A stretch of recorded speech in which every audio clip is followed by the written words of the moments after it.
Estem davant d'una peça molt interessant que va aparèixer durant les excavacions que es van dur a terme en la Vital. Abans de construir el centre comercial es van fer unes excavacions en tot el solar i van aparèixer molts jaciments diferents, xicotets, espais arqueològics diferents, però en especial algunes tombes, alguns enterraments de cronologia ibera que anaven acompanyats d'urnes cineràries, urnes amb les cendres dels difunts i també d'algunes peces d'aixovar o de peces un poquet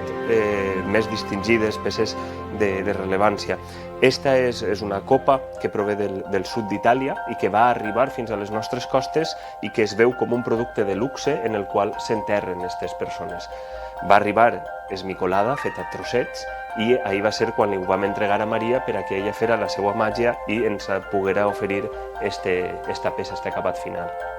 Com vegeu ací, aquesta peça ja està acabada. Una vegada va arribar, la van consolidar,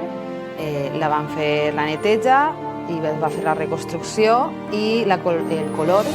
en podeu veure que es diferencia perfectament el que és la peça original de la part que